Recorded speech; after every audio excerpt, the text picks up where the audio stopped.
Before Frank came into their lives, the house had been a peaceful place. It wasn't big, it wasn't flashy, but to him it was the world. Warm meals with his mother, movie nights together on the old sofa. Everything was simple but filled with love.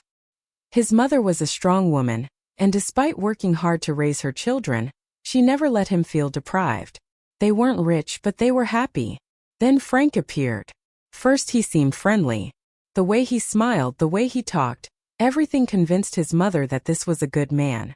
He didn't dislike Frank, but there was something in his eyes that made him feel uneasy. The way Frank looked at everything, as if he were weighing which items belonged to him, made him shiver.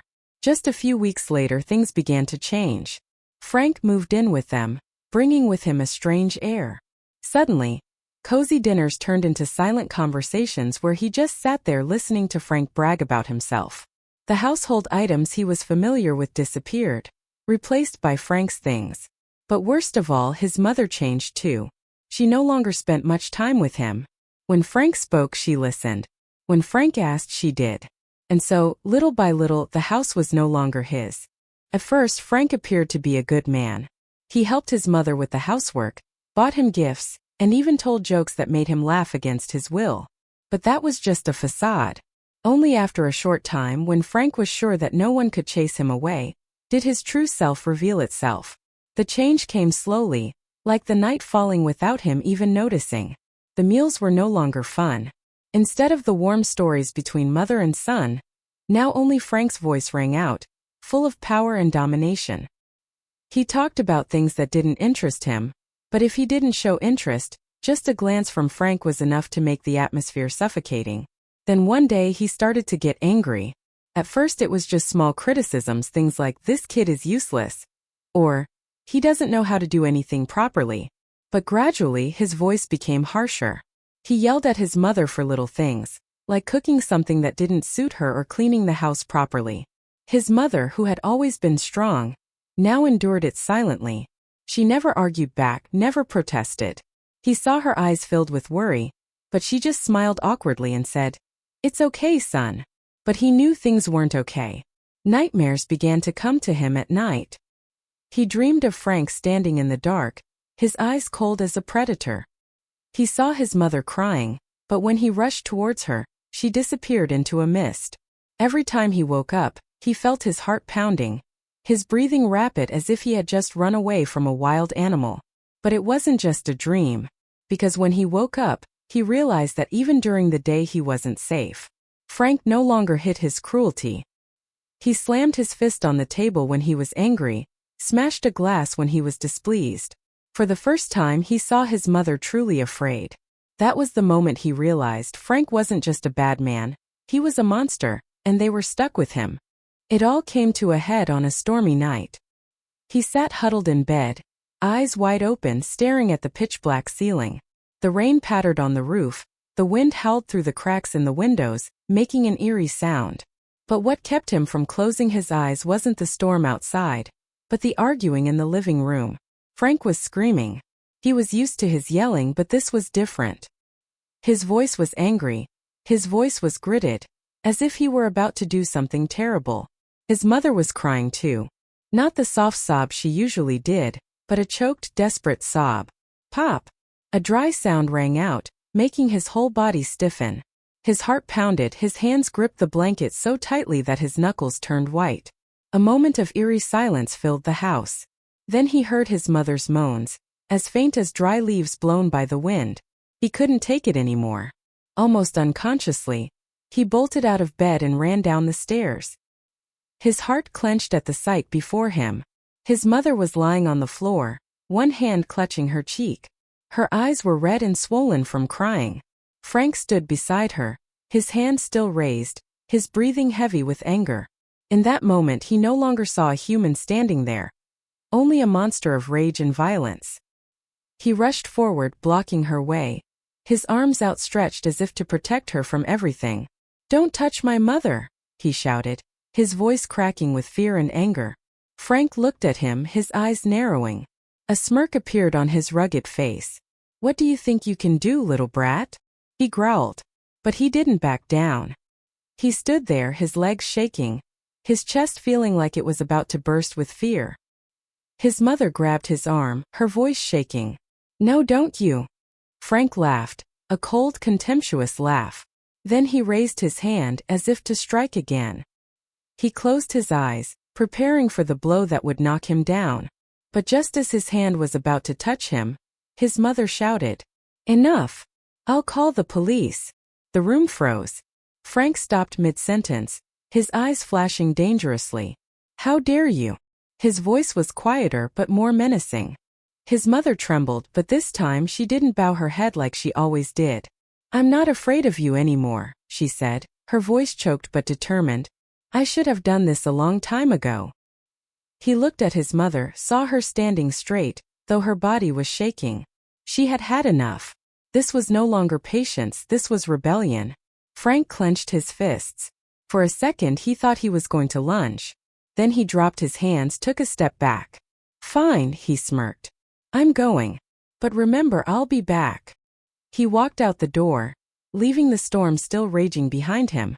But this time no one was afraid.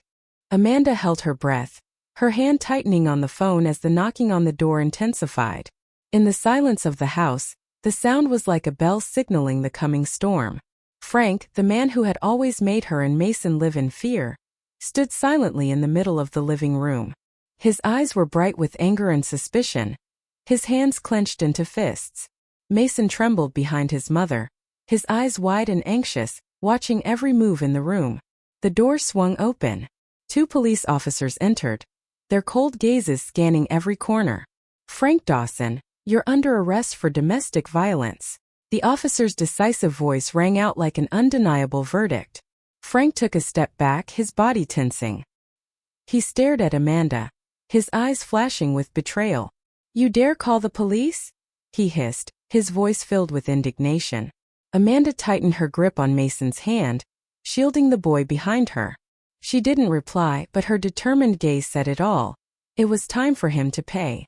Frank lunged forward like a cornered animal, but the police quickly subdued him. Strong arms grabbed him, pinning him to the cold floor. He struggled, screaming, foul curses spilling from his mouth. Cold handcuffs tightened around Frank's wrists, binding him in the flashing light of the police lights outside. Mason burst into tears, his small hands clutching the hem of his mother's shirt. Amanda bent down to hold him close, feeling the warmth of the boy. For years they had lived in the shadow of fear, but today that shadow was fading. Her breath was ragged, but her eyes were shining with hope. She knew this was just the beginning of a new journey. A journey to escape a painful past and build a better future. Frank was escorted out. He turned his head, his eyes bloodshot, his face twisted with anger. "You'll regret it. I swear it, Amanda," he shouted into the quiet night. But this time his voice had no power. It was no different from the howl of a dying animal. The policeman standing next to Amanda placed a gentle hand on her shoulder, his voice warm but firm. "You and your son are safe. We'll protect you." For the first time in years, Amanda felt her heart lighten. She looked down at Mason, wiping away his tears. "It's over, son. We'll be okay." That night, for the first time in years, Amanda and Mason slept peacefully in each other's arms. No more nightmares, no more fear. A new chapter in their lives had officially begun. The night was thick with tension, the kind that made the air feel electric. Patricia stood at the edge of the old mansion's grand staircase, her breath shallow, her pulse hammering against her ribs. Below, Mason gripped Diana's arm, his knuckles white with the force of his hold. Amanda and Mira were frozen at the doorway, their wide eyes darting between the 2 figures locked in a battle of will. "You lied to me," Patricia's voice rang out, sharp and accusing, cutting through the thick silence that had settled over them like a dense fog. Mason's jaw tightened, his eyes dark and unreadable. He had spent years weaving a web of deception, carefully constructing a reality that suited his purpose. But now, in this moment, it was all unraveling. "I did what I had to," he said finally, his voice a low growl. "For us. For our family." Diana wrenched her arm free, stepping forward. "For yourself, you mean?" Her voice trembled, but her resolve was steel. "You manipulated us all, played us like puppets. And now it's over." A storm raged outside, wind howling through the trees, rain slamming against the windows. The storm inside was far worse. Amanda, her heart pounding, took a hesitant step forward. Mason, we trusted you. I trusted you. But you let the darkness consume you. Her voice cracked, years of love and betrayal bleeding through every word. Mason's mask slipped, for just a moment. His shoulders sagged as the weight of his actions bore down on him. But then he straightened. You don't understand, he hissed. None of you do. Everything I did because I had no choice. No choice. Mira's voice cut through, sharp and unwavering. You always had a choice. You just chose wrong. The truth was out, bare and unforgiving. The past they had all run from had finally caught up to them. And now there was no turning back. Patricia took a slow, deliberate step down the stairs. You used us, Mason. But it ends now. Mason's eyes darted around the room, searching for an escape. The walls were closing in, his carefully constructed world collapsing. And then, in a final act of desperation, he lunged towards Patricia, towards the one person who had the power to destroy him completely. Time seemed to slow. A collective gasp echoed through the room. And then, a shot rang out. The echo of the gunshot was deafening, slicing through the storm outside. Mason staggered, his face a mixture of shock and pain as he clutched his side.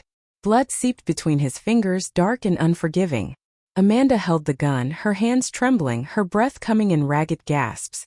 I had to, she whispered, tears spilling down her face. I had to stop you. Mason crumpled to the floor, his strength finally failing him.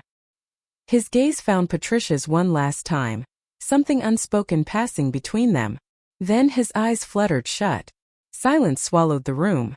The storm outside seemed to calm, as if the universe itself had been waiting for this moment. Diana let out a shaky breath. It's over. But they all knew the truth.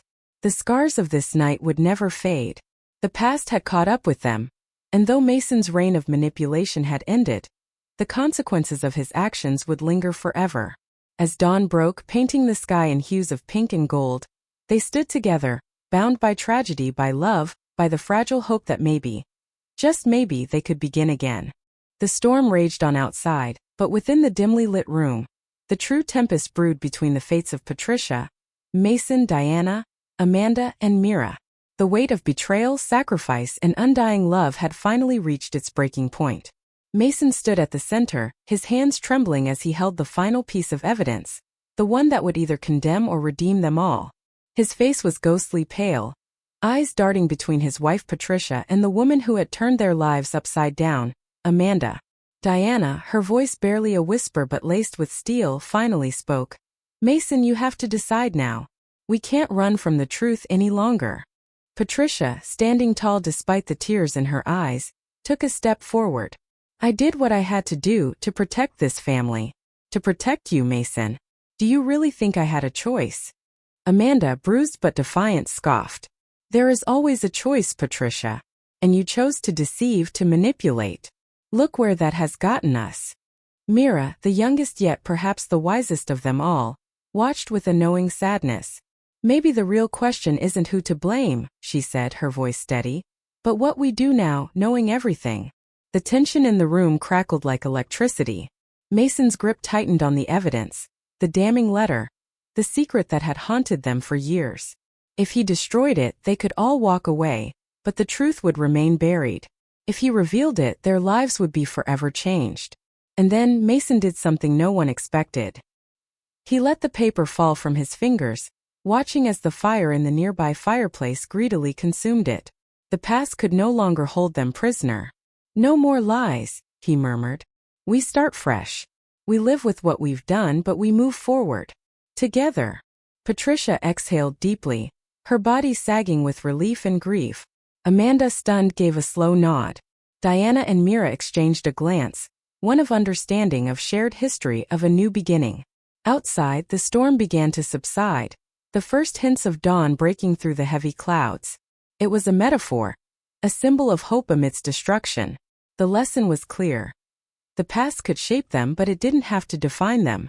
The choices they made moving forward would be the ones that mattered. Forgiveness wasn't easy, but it was necessary. And sometimes the hardest thing to do wasn't to fight for the truth but to accept it and to choose love anyway.